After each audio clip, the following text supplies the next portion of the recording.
First of all, just you were over in the US recently, weren't you, speaking to the Defense Secretary about your relationship with the United States. Just take us through that meeting. I mean, you're not going to tell us everything, but tell us what you can. Yeah. First of all, we have a statement of intent with the United States, and it was signed by Ashton Carter and me. And it's about military exercises, interoperability, material research, and international operations.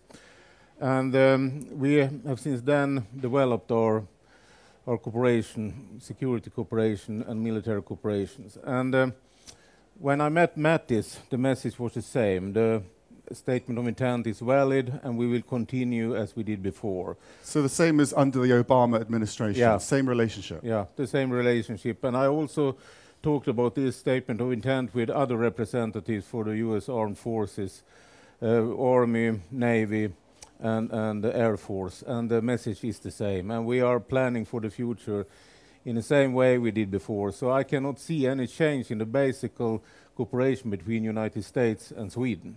Because one of the ongoing debates obviously is, should Sweden be part of NATO? Do you feel that perhaps you're okay without NATO because you've got the bilateral relationship with the US, which perhaps from their point of view works better for them, because Trump isn't a fan of these big organizations, the EU and NATO and the like? I will not comment what Trump is a fan of or not. I will only say that the Swedish strategy is to upgrade its own military capabilities from a national focus and national level. We must do that because of the new security situation. And the other pillar of this strategy is to deepening the cooperation with other countries and organizations.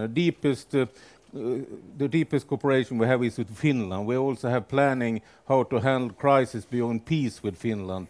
Then we have new agreements with the Baltic states, with Poland, with Germany we signed last week. We have also agreement with Denmark, with the Nordic countries, and with Great Britain, 53 topics. We have also signed an agreement together with Finland to join the Joint Expeditionary Force, a British-led force, and then we have this statement of intent for the United States, and Finland also have the same relationship to United States. So we try to be a part of a security network, and it's built a security network around Sweden, but we also are in a security network for the others. And we exercise a lot together here in the Baltic Sea region. We do a lot of things together, and we are also open about that. This is not any secret. We do it very clear, and I think that this strategy will make the threshold in this part of the world a little bit higher. And it's a way to stabilize the situation and in the long term also create peace. But at the same time, it's necessary to keep up with the sanctions towards Russia. Unity in European Union, but also that US keep up with the sanctions. I think the transatlantic link is very important for the stability here. And Russia is the problem because they have annexed Crimea against international law. They are responsible for the war in Georgia, and they are responsible for the ongoing war in Ukraine and the pressure to the Baltic states. So we try to do something here from our own point of view, and I think that Sweden and Finland, we have the same security doctrine, and we think it's smarter to work in this way than to put this question about NATO or not, membership or not. And I don't think this is a problem for NATO, because we are in the NATO partnership and enhanced opportunity program. The average Swede, though, presumably wants to know what happens if tensions ratchet up with Russia and they suddenly feel under threat, and you haven't got the protection of NATO. And I mean, what is the nature of this, this deal with the UK, for example, with the USA? What happens if you get in trouble? What have they promised to do? What we are doing in our strategy is to work in a way so we can have peace in the long run, so we can have stability. We are defensive, we are not offensive. We want to have respect for Swedish sovereignty and integrity, and it's the same for all the other countries. I think it's a good thing that NATO upgrade in the Baltic republics, for example, because that higher the threshold, and it's we do then NATO support them in a way that they want. But NATO facilities in Sweden, for example, that's not possible. Well, it's seen as a provocation, isn't it, by the Kremlin and Putin's spoken what we are doing, we have a host nation support agreement with NATO, and we have now an exercise in September, Aurora it's called. It's around 19,000 soldiers, but we also have soldiers from the Baltic countries, from the Nordic countries, from France, and 1,500 from US. And in this scenario, we are also exercising to give and get help. We are not activating the host nation support agreement, but we exercise how to get help and give help in this specific situation. And that's also a security signal. But the scenario for this exercise is defensive. It's defense of Sweden in a crisis situation in our part of Europe.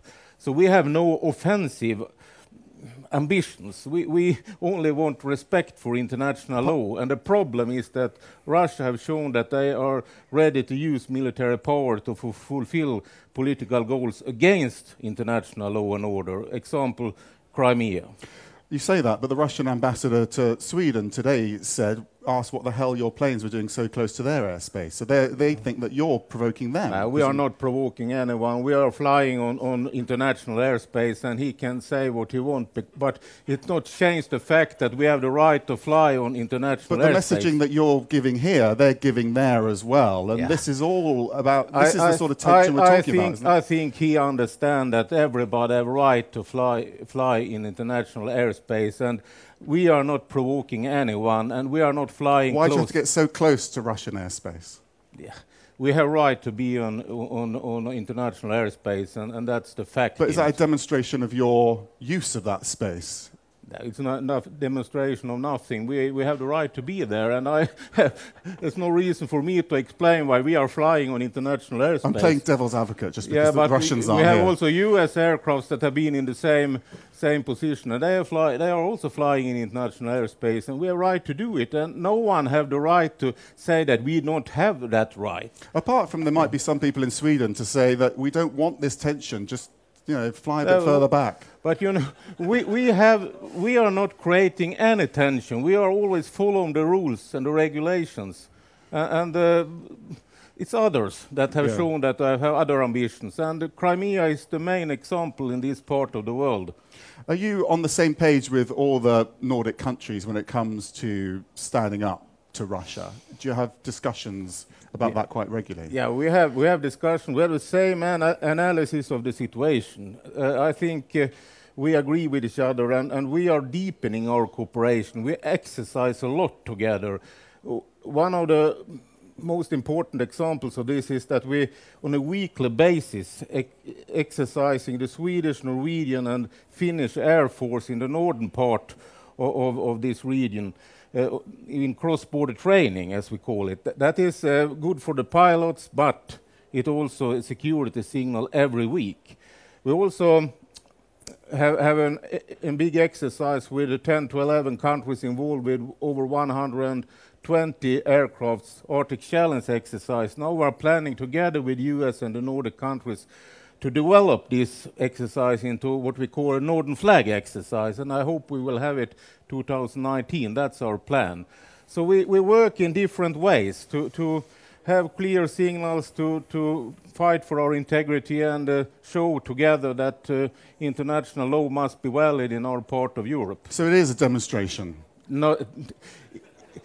You say it's a demonstration, I say it's military exercise, but if you do a military exercise, then it's also a security policy signal, because this is a force that can be used if it's needed. But our intention is that we should create stability and make the threshold higher.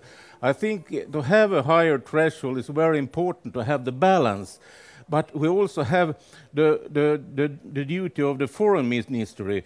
They have the ambition to have also the dialogue. So you must have both these parts. You must build a threshold, but you must also be open for dialogue. How much dialogue is there with the Kremlin on these issues? About these issues, we have no military cooperation with so no discussions? Moscow. No, we have attaches in Moscow, and they have attaches here, and they are part of our attaché program, and we are part of theirs. But we cannot have any military cooperation with with Russia No. because of their annexation of Crimea and because of their behavior in this part of Europe. So it's impossible to have any deeper cooperation. What are you doing in terms of investment with the military? Because a cousin of mine, who I won't name, who was in the Swedish military, says that actually Sweden got the government, the various governments have got themselves in this situation because there was a strong military here in Gotland and that was degraded. And that's left this island very vulnerable and the rest of Sweden and parts of Scandinavia very vulnerable as well. So would you agree with that premise and are you redressing it? What we are trying to do now is investing in a battle group here on Gotland Island. It's a tank company and a mechanized company. It will be around 300 soldiers in the beginning.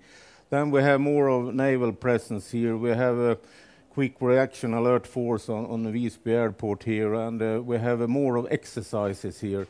So we try to build this stronger. We also will have air defense capabilities delivered next year. But I think we need to do more, and because of that we have given the Defence Commission the mission to prepare for the next step. What is the next step on Gotland? Because we need to do more here. And Gotland as an island very important for the security situation in the Baltic Sea, because if you control Gotland, you control the seaways and the air towards the Baltic republics. So it's very important for the stabilization of this part of Europe. Would you consider other nations investing in that build-up as well? If other nations invest in ours? Yes, because they've all got an interest, haven't they? All the countries in this region have got an interest in this Scotland. is Swedish territory and it's our responsibility to do this. So, but we can exercise here together with others. But we are responsible for the upgrading of the capability, and that's a Swedish national interest. And I'm very happy that the Parliament have decided to do this.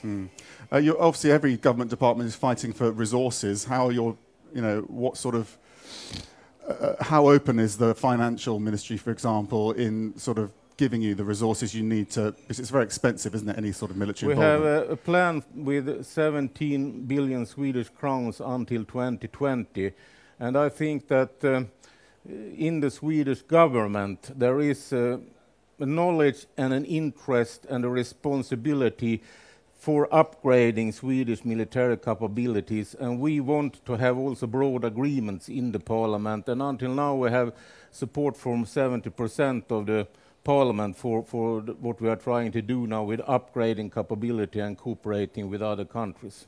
Just one last question about NATO. Obviously, all the polls suggest that more Swedes want to stay out of NATO than want to go into NATO. Yeah. But the trend is the other way, isn't it? More and more people do want to join NATO. If it becomes, a majority of Swedes wanting to join NATO, how does that change things for you? I have no interest to speculate about polls. I think the best thing is to do things in practice and reality. And now we are working with all these bilateral agreements. We make exercises. We cooperate around information. We cooperate around material and international operations. I think it's more important now for the security in this region to do all these things in reality instead of discussing NATO membership or not. We have an excellent relationship to NATO. I have no problem with the General Secretary of NATO, for example. He's a party fellow from Norway, so we talk in a very open way. And we are in the Enhanced Opportunity Program also, so I think we have a good position. All good. Yeah. It's like our relationship with Expressen. It works perfectly. Thank you very much, Mr. Hultqvist. Thank you very much.